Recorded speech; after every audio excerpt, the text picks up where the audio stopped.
मित्रों, हिंदू धर्म ग्रंथों में इस बात का उल्लेख है कि कैलाश पर्वत पर भगवान शिव आज भी निवास करते हैं। हिंदू धर्म के देवी देवता सिर्फ पौराणिक कथाओं के पात्र नहीं थे, बल्कि वे ऐसी शक्तियां थे जो पृथ्वी पर अलग अलग रूप में अलग अलग जगह पर मौजूद थे, और उनमें से कई शक्तियां तो आज भी हमारे बीच मौजूद हैं। बस वह किसी को नजर नहीं आती, लेकिन इस धरती पर आज भी एक ऐसी जगह है जो पूरी तरह से विज्ञान को चुनौती दे रही है।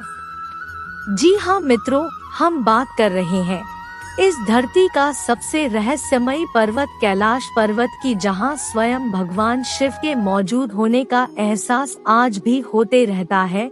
इस जन्म में भगवान शिव का दर्शन हो या ना हो, लेकिन उनके निवास स्थान का दर्शन मनुष्य के भाग में जरूर लिखा है।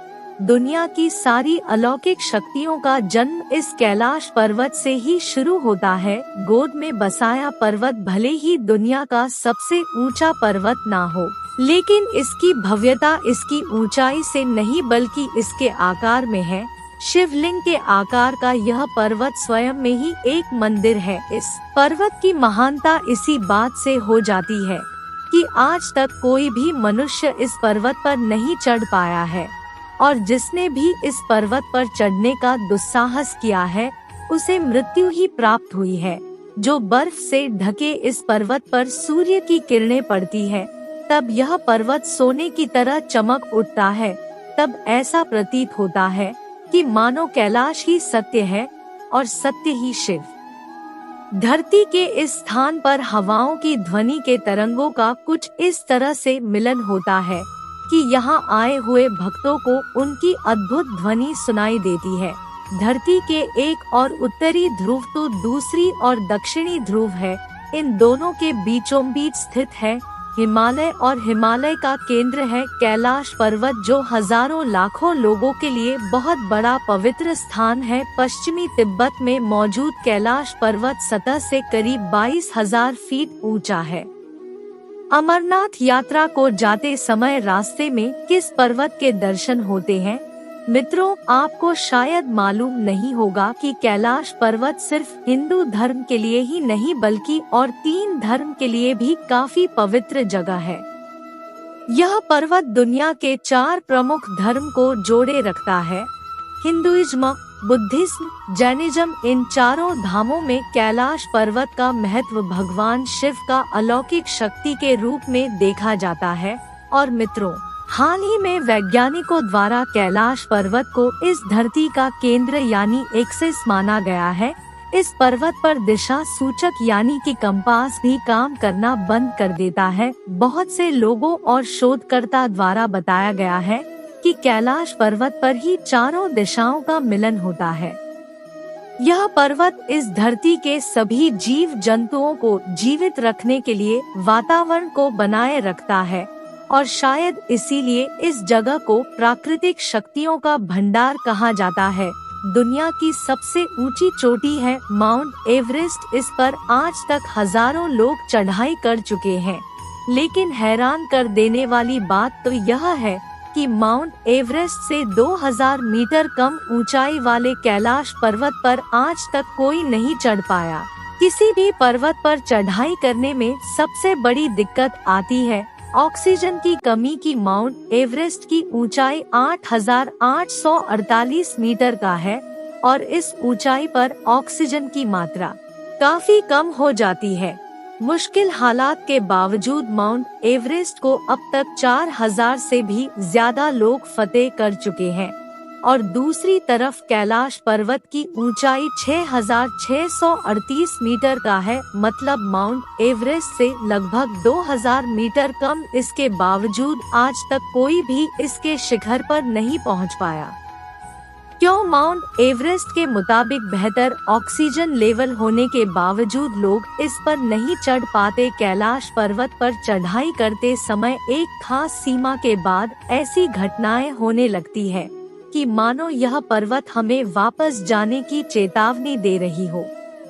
ठंड अचानक बढ़ जाती है, मौसम भी बदलने लगता है। ऐसे में जिसने भी इस चेतावनी को अनसुना किया वह इस पर्वत से वापस नहीं लौटता। हिंदू धर्म की मान्यताओं के अनुसार कैलाश पर्वत को भगवान शिव का घर माना जाता है और बगैर उनके आज्ञा के कोई उनके स्थान पर आ जाए ऐसा वह होने नहीं देंगे, यानी कि कैलाश पर्वत पर चढ़ाई करना असंभव।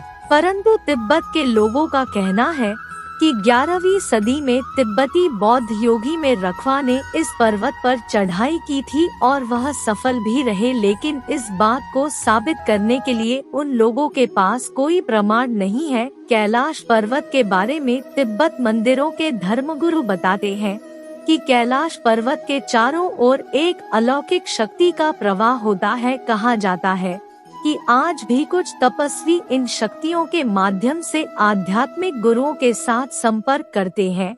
इस कैलाश पर्वत से जुड़ी काफी दंत कथाएं भी प्रचलित है। उन्हें कथाओं की सच्चाई का पता लगाने के लिए 1999 में रूस के नेत्र रोग विशेषज्ञ अर्नेस्ट मुल्दासेव ने कैलाश पर्वत के रहस्य का खोज करने के लिए एक टीम बनाए और इस पर्वत का कई दिनों के अध्ययन करने के बाद उन्होंने अपनी किताब में बताते हुए दावा किया है कि कैलाश पर्वत की चोटी बिल्कुल इंसानों द्वारा तैयार की गई पिरामिड जैसा लगती है और कैलाश पर्वत की यह छोटी प्राकृतिक नहीं बल्कि किसी इंसान या फिर किसी अन्य शक्ति द्वारा बनाई गई है और इस जगह पर तरह की रेडिएशन होने के कारण इसे पारलौकिक गतिविधियों का केंद्र भी बताए हैं।